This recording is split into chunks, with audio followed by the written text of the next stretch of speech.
성도님도 잘 아시겠지만 병오년이라고 그렇게 부르고 있습니다. 병오년은 붉은 말의 해라고 우리가 그렇게 알고 있습니다. 붉은 말은 적토마입니다. 적토마는 지치지 않고 다른 말보다 더 멀리 뛰는 것을 보게 됩니다. 적토마가 지치지 않고 자기의 길을 열심히 달려가는 것처럼 성도님들의 믿음도 올 한 해 지치지 않고 연말까지 끝까지 달려가는 성도님 되시기를 바라고, 하나님께서 그런 성도님들에게 힘과 능력 주시기를 예수님 이름으로 축원드립니다. 오늘은 인사를 좀 다르게 하고자 합니다. 샬롬은 히브리어로 평안이라는 뜻이 있습니다.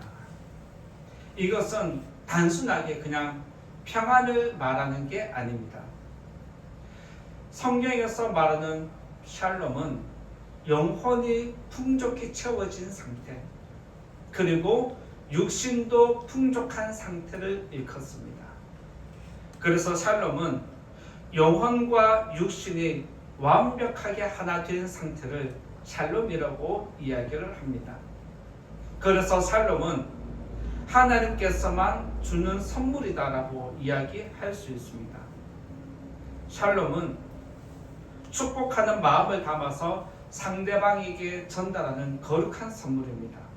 그러니까 오늘은 새해를 맞아서 첫 주니까 옆에 분에게 당신의 영혼이 풍족해지고 당신의 육신도 풍족해져서 하나님이 주시는 복을 누리면 좋겠습니다, 이런 마음을 담아서 옆에 분에게 샬롬이라고 인사하면 좋겠습니다. 시작.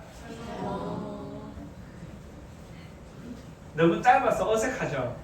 예, 한국말은 안녕하세요라고 하면 좀 길어서 여운이 있어서 이제 좀 인사하는 것 같은데, 샬롬은 그냥 빨리 끝나버리는 같은 느낌이 나서 뭔가 좀 아쉽습니다. 그죠? 그럴 때는 2번 하는 게 최고입니다. 옆에 분에게 다시 한번 샬롬하고 뒤에 분 돌아보면서 샬롬이라고 다시 인사하겠습니다. 시작. 혜성이는 아직 인사 안 한 것 같습니다. 새해가 되면 사람은 기본적으로 한 해가 잘 되었으면 좋겠다 하는 마음을 갖고 있습니다. 하나님을 믿는 사람은 교회를 찾아가서 예배를 드리고, 종교심에 있는 사람은 우상 앞에 가든지 자기가 원하는 곳이 있으면 그곳에 가서 빌기도 합니다. 그리고 종교심이 없는 사람은 새해 맞이 행사에 참여하면서 소원을 비는 경우를 보게 됩니다. 결국에는 믿음이 있든 없든, 종교가 있든 없든 소원을 비는 것은 동일합니다.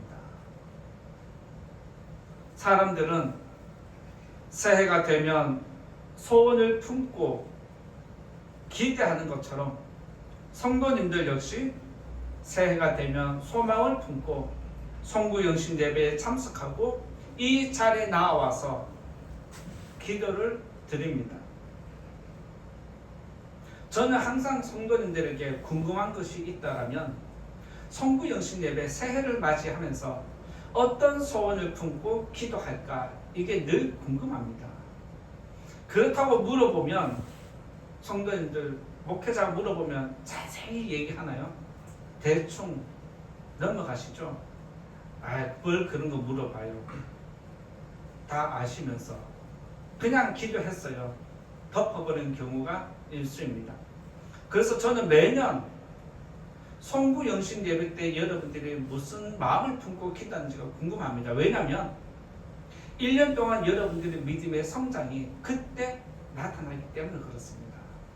1년 동안 여러분들이 성장했으면 새해 송구영신 예배 드릴 때에 품는 기도의 모양이나 여러 모든 것들이 바뀌기 마련입니다. 여러분들은 그거 알고 계십니까?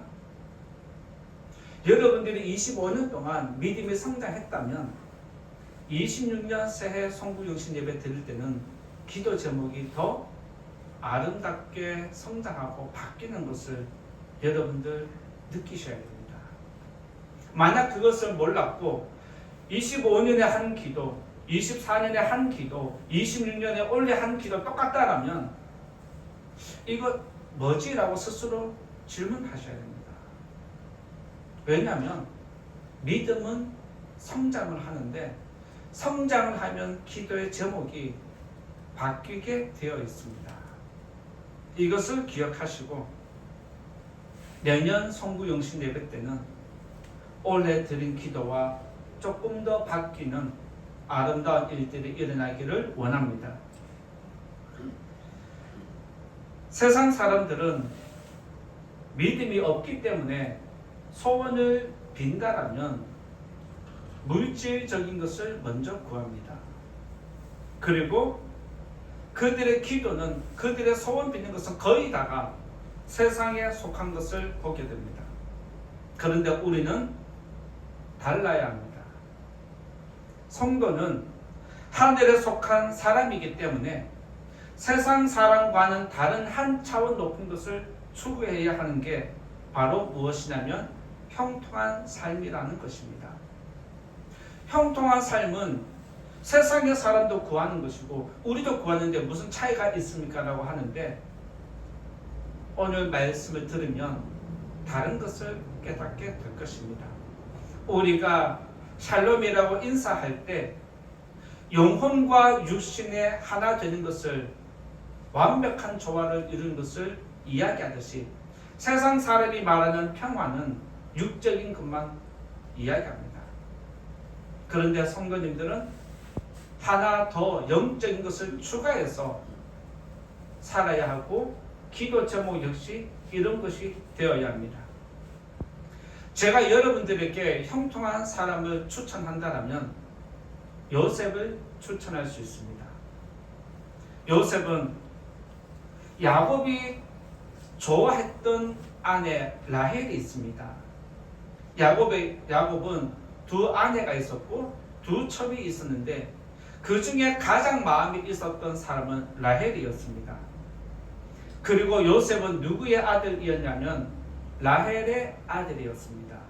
그리고 요셉은 라헬이 늦게 낳은 아들입니다. 그러다 보니까 야곱은 내가 사랑했던 여인이었고 그가 늦게 태어났기 때문에 더 귀하기 때문에 많은 사랑을 그에게 쏟아부었습니다. 그런 상황에서 아버지의 그 사랑은 요셉에게 독이 된 것을 우리가 보게 됩니다. 아버지가 요셉을 사랑하면 사랑할수록 형들의 시기와 질투는 그만큼 쌓였고 아버지가 요셉을 가까이 하면 할수록 형들은 요셉과 멀어지기 시작했습니다. 아마 여러분들도 가정에서 내가 누구만 특별히 사랑한다라면 다른 자식은 멀어집니다. 그것이 모든 사람의 모습입니다.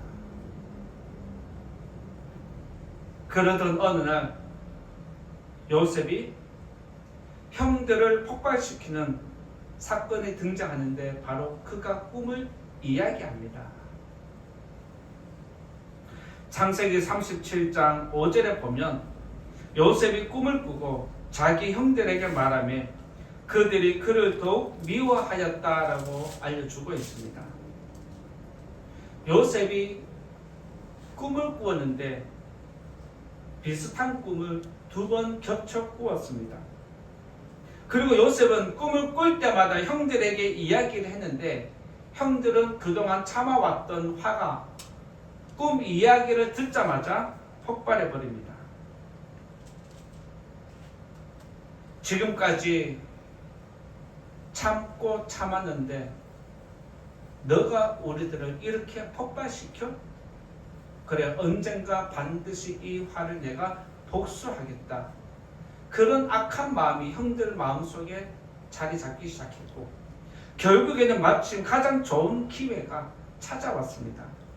바로 요셉이 형들을 찾기 위해서 멀리 도단이라는 지역으로 찾아왔습니다. 멀리서 요셉이 온 것을 보자마자 형들이 무슨 이야기를 하냐면 꿈꾸는 자가 온다라고 하면서 그를 비웃었습니다. 꿈꾸는 자가 온다라는 것은 좋은 의미로 이야기한 게 아니라 비웃는, 비아냥거리는 그 마음이 거기에 담겨 있었습니다. 그러면서 그들은 동시에 요셉을 죽이자, 여기에 마음이 형들이 하나가 되었습니다. 아무리 배가 다른 동생이지만 모든 형제들이 그 사랑받는 요셉을 죽이자는데 한 마음이 된 것은 정말 악한 마음으로 하나 되지 않고서는 이런 일이 일어날 수 없습니다. 그리고 실제로 그들은 요셉을 죽이기 위해서 구덩이에 던졌는데 마침 그 구덩이에 물이 없어서 요셉이 생명은 건질 수 있었다라고 성경이 기록했습니다. 그리고 형들이 머물러 있는 그 시간에 마침 상인이 지나가는 것을 보게 되고 유다가 자기 형제들에게 이야기를 합니다. 동생을 죽이지 말고 차라리 저 상인들에게 팔아버리면 좋겠다라고 제안을 했고, 유다의 제안으로 요셉은 죽음은 면했지만 노예로 팔리는 안타까운 상황에 직면합니다. 그 내용이 우리가 읽은 1절의 말씀에 기록되어 있습니다. 요셉이 애굽의 종으로 팔렸는데 1절을 보면 요셉을 샀다라고 하면서 요셉은 돈으로 팔린 노예라는 것을 이야기합니다. 요셉은 몇 시간 전까지만 해도 사랑받는 아들이었습니다. 그런데 한순간에 몇 시간 후에 그는 노예가 된 것입니다. 요셉은 비운의 주인공에서 영광의 주인공으로 올라서는 모습을 보게 됩니다. 그러면 비운의 주인공에서 영광의 주인공이 될 때까지 그의 인생에 어떤 일이 일어났기 때문에 그런 놀라운 변화가 일어나는데, 그 변화가 무엇인지 오늘 또 말씀 나누면서 하나님께서 여러분들에게 이런 은혜 주시기를 예수님 이름으로 부탁을 드립니다. 먼저 첫 번째 말씀드릴 것은 하나님이 함께 하신다라고 말씀드릴 수 있습니다. 첫 번째 말씀드릴 건 하나님이 함께 하신다는 것입니다. 2절과 3절을 한번 읽어볼까요? 2절과 3절 같이 읽어보겠습니다. 시작. 여호와께서 요셉과 함께 하심으로 그가 형통한 자가 되어 그의 주인 애굽의 사람의 집에 있으니 그의 주인이 여호와께서 그와 함께 하심을 보며 또 여호와께서 그의 범사에 형통하게 하심을 보았더라. 말씀을 보시면 어떤 단어가 강조되고 있습니까? 하나님이 요셉과 함께 하셨다는 단어입니다. 그리고 함께라는 단어와 함께 같이 연결되어서 나오는 단어가 있는데 그게 무엇이냐면 형통이라는 단어입니다. 요셉은 노예로 팔렸지만 하는 일마다 주인이 맡긴 일마다 항상 인정받는 사람이었습니다. 그리고 주인은 요셉이 하는 모든 일들에 하나님이 함께 하는 것을 직접 보았다라고 성경에 기록되어 있습니다. 그만큼 요셉은 특별한 사람이었습니다. 요셉의 실력도 실력이지만 그가 주인에게 인정받은 것은 하나님이 그에게 은혜를 베푸셨다, 그와 함께 하셨기 때문이다 라는 것을 성경이 알려줍니다.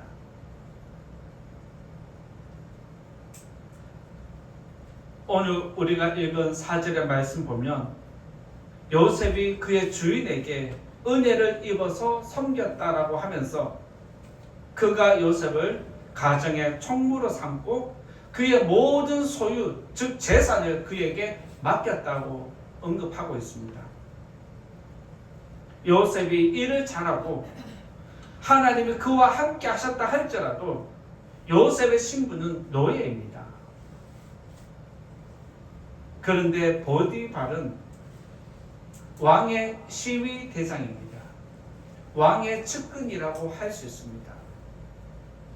보디발과 요셉의 신분을 비교하면 하늘과 땅입니다.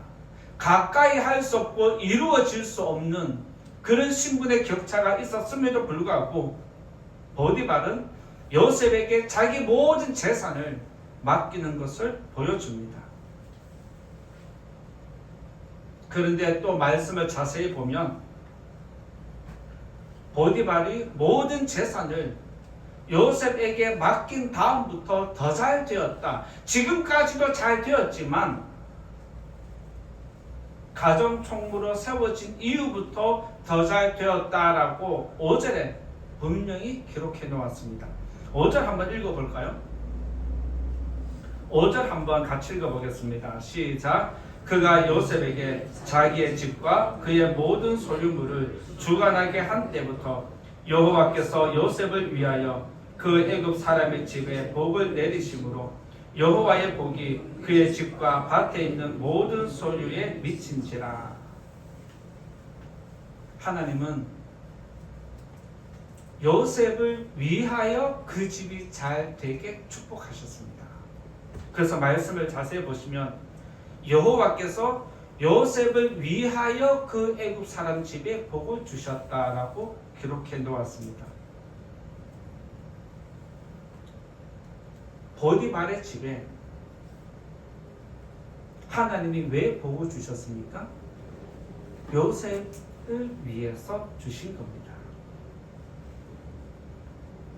이것은 하나님이 애굽 사람의 집에 복을 주고 싶어서 준 게 아니라 요셉 한 사람을 위해서 그 집에 복을 주셨다는 것을 알려줍니다. 요셉 한 사람이 비록 노예의 신분이지만 그 집에 들어감으로써 그 집이 잘 되는 것을 보게 됩니다. 애굽의 친위대장 보디발이 자기의 재산을 노예에게 맡긴다? 도대체 어떤 믿음이었기에 맡길 수 있었겠습니까? 여러분들은 여러분의 재산을 누군가에게 전권을 주면서 맡길 수 있겠습니까? 만약 맡길 수 있다면 얼마의 시간을, 얼마의 검증을 거쳐야 여러분의 모든 재산을 믿고 맡길 수 있겠습니까? 요셉이 노예로 들어가서 애굽 총무로 보디발의 집에 총무가 될 때까지 그렇게 긴 시간은 아닙니다. 그 모든 것은 요셉이 잘 해서가 아니라 하나님이 그런 믿음과 마음을 움직여 주셨기 때문에 가능한 사건입니다. 노예가 권력을 갖고 있는 한 가정의 총무가 된다는 것은 그 사람에게는 진짜 큰 영광입니다. 그런데 안타깝게도 요셉의 영광은 그리 오래 가지 못했습니다. 그리고 다시 감옥에 갇힌 것이 요셉이었습니다. 여기까지 보면 참 재수없다. 참 인생이 꼬여도 이렇게 꼬이냐 라고 우리는 이야기할 수 있습니다. 그런데 성경의 기록을 보면 그가 비록 감옥에 갇혔지만 마침 그 감옥이 왕의 죄수를 가두어두는 감옥이었다라고 성경이 기록해 놓으면서 이후에 어떤 스토리가 있는지 우리들에게 암시해 주고 있습니다. 그리고 그 말씀 그대로 창세기 39장 23절에 보면 간수장이 요셉에게 감옥의 모든 일을 맡기는데 요셉이 너무 잘 처리했다라고 성경이 기록해 놓았습니다. 그리고 간수장은 요셉을 믿었습니다. 성경의 기록에 의하면 간수장이 요셉과 함께하는 하나님을 보았다라고 또한 그렇게 기록을 해 놓았고, 요셉이 하는 모든 일들이 범사에 형통하다라고 표현해 놓았습니다. 다시 한번 생각해 보십시오. 요셉은 지금 죄수입니다. 그런데 간수장은 요셉에게 은혜를 베풀었고 그가 해야 할 업무들을 요셉에게 위탁했습니다. 그러면 검증을 해야죠. 일을 맡겼으면 잘했는지 못했는지, 틀렸는지 실수가 있는지 확인을 하는 게 간수장의 역할인데, 요셉이 얼마나 일을 정직하게 했는지, 얼마나 정확하게 했는지 간수장은 요셉이 한 일을 살펴보지 않았다라고 할 정도로 요셉은 모든 일을 완벽하게 처리했습니다.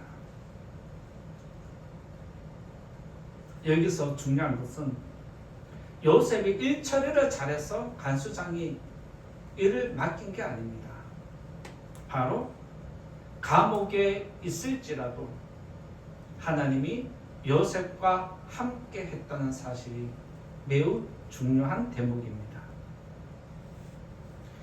이처럼 요셉의 삶이 어려운 중에도 형통할 수 있는 이유는 하나님이 그와 함께 하셨기 때문입니다. 믿으시기 바랍니다. 따라서 형통한 삶의 열쇠는 하나님이십니다. 여러분의 삶이 형통하기를 원한다라면 그 열쇠를 가져야 하는데 그 열쇠가 바로 하나님이십니다. 새해를 맞아서 성도님들은 어떤 마음을 품고 기도하셨습니까? 여러분들이 많은 것을 품어도 형통하지 않으면 여러분의 삶은 힘들어집니다. 새해를 맞아서 우리가 품어야 할 기도 제목이 있다라면 하나님, 올해 나와 함께 주십시오. 요청하는 것입니다. 다른 어떤 기도보다 이 기도를 더 먼저 우선시하는 성도님 되시기 바랍니다. 잠언서 8장 17절을 보면 잠언서 8장 17절입니다. 나를 사랑하는 자들이 나의 사랑을 입으며 나를 간절히 찾는 자가 나를 만날 것이니라 알려주셨습니다. 하나님을 사랑하고 간절히 찾으면 하나님은 여러분과 함께 하십니다. 하나님이 여러분과 함께 하실 때 여러분의 인생은 형통해질 수 있다 믿으시고 하나님을 더 간절히 사모하는, 그래서 올 한 해 형통한 삶을 살아가는 우리 모든 성도님 되시기를 예수님 이름으로 축복드립니다.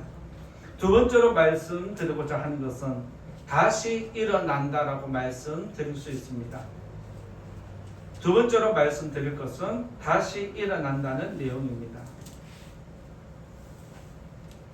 형통한 사람은 두 번째로 다시 일어납니다. 요셉은 주어진 일에 최선을 다했을 뿐만 아니라 억울한 일이 생기고 고통당하는 것이 성경에 기록되어 있습니다. 요셉의 어려움은 아버지의 특별한 사랑에서 시작이 되지만 모든 원인은 그의 꿈에서 시작됐습니다. 형들이 참고 있을 때에 그 화를 폭발시킨 것이 요셉의 꿈 이야기였습니다. 요셉이 멀리서 오는 것을 보고 형들이 뭐라고 이야기를 하냐면 그의 꿈이 어떻게 되는지를 우리가 보자라고 그렇게 이야기를 합니다. 그리고 요셉은 여기서 인생이 한 번 꺾이지만 또 한 번 더 꺾이는 일이 일어납니다. 창세기 39장 19절에 보면 보디발의 아내가 요셉을 고발합니다.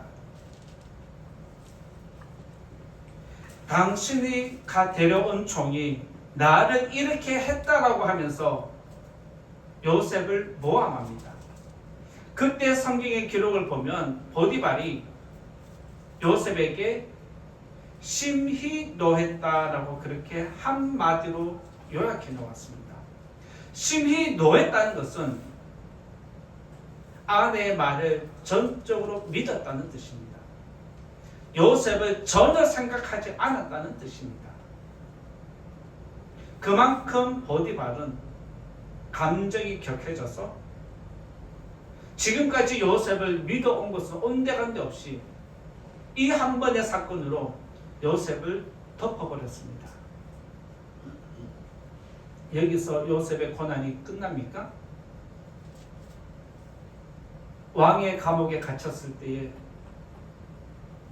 떡 관원장과 술 관원장 꿈을 해몽해주고 좋은 일이 생겼을 때 이제 내게 좋은 소식이 오겠다. 이제 나도 감옥에서 나갈 수 있겠다. 그런 꿈을 꾸고 있을 때 성경의 기록을 보면 술 관원장이 요셉을 잊었다라고 기록해 놓았습니다. 요셉은 사망의 골짜기를 2번 지났습니다. 그리고 눈앞에 소망이 분명히 보이지만 그 소망이 한순간에 사라지는 인생의 허무함을 맛보았습니다. 사람을 가장 힘들게 하는 것은 무엇일까요? 사람을 가장 힘들게 하는 것은 절망이 아니라 소망입니다. 왜요? 소망이 사라지면 끝이기 때문에 그렇습니다. 사람은 절망에 빠지면 죽음을 선택할 수도 있지만 그 절망 안에서도 소망을 잡으려고 몸부림칩니다. 그런데 소망이 사라지면 절망에 빠지지도 않았는데 소망이 사라진 사람은 잡을 게 없어서 스스로 생명을 포기한 일들이 일어납니다. 절망에서 소망을 못 잡아도 죽음을 당하지만 평범한 삶 속에서도 소망이 사라지면 인생이 허무해집니다. 그래서 절망보다 더 무서운 것은 소망이 사라지는 것입니다. 이 자리에 계신 성도님들은 절망에 빠진 분 있으십니까? 아니면 절망에 빠지지 않아도 평범한 삶을 살아가고 있습니까? 절망에 빠졌든 평범한 삶을 살아가든 소망이 있느냐 없느냐가 중요합니다. 이 자리에 계신 성도님들, 올해 송구영신 예배 드릴 때 오늘 이 자리에 나오셔서 어떤 소망을 품고자 하십니까? 소망이 없으면 여러분들은 계속 무기력한 삶을 살게 되고 믿음이 흔들려집니다. 세상은 요셉을 죽음에 2번 빠뜨리고 그의 소망까지 무너뜨리면서 비참하게 만들었지만 성경의 기록을 보면 요셉은 다시 일어난 것을 보게 됩니다. 요셉을 비참하게 만든 것은 그의 꿈이었습니다. 그런데 동시에 그를 다시 일으켜 세운 것도 꿈이었습니다. 술 관원장에 의해서 그의 소망은 무너졌지만 빼앗기지는 않았습니다. 그래서 요셉은 다시 일어날 수 있었습니다. 그리고 예전처럼 아무 일 없다는 듯이 2년이라는 시간 동안 자기에게 주어진 일을 최선을 다해서 열심히 살았습니다. 이쪽도 저쪽도 다 잊어버리고 아무렇지도 않다 생각하는 그때에 하나님은 갑자기 요셉을 바로 앞에 세워주셨습니다. 그때 요셉이 바로에게 하는 이야기가 있는데 창세기 41장 16절에 보면 이렇게 이야기를 합니다. 요셉이 바로에게 대답하여 이르되 내가 아니라 하나님께서 바로에게 편안한 대답을 하시리이다. 요셉의 꿈 해몽을 다 들은 애굽의 바로 왕은 요셉을 향해서 뭐라고 얘기하냐면 41장 38절에 보면 하나님의 영에 감동된 사람이다라고 요셉을 인정해 주었습니다. 그러면서 바로는 그 자리에서 요셉을 애굽의 총리로 세워줍니다.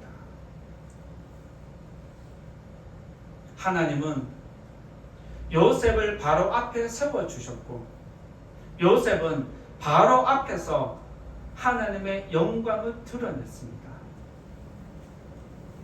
잠언서 24장 16절의 말씀 보면 의인은 7번 넘어져도 다시 일어난다라고 기록해 놓았습니다. 의인이 7번 넘어져도 다시 일어나는 것은 하나님이 그를 붙잡아 주기 때문입니다.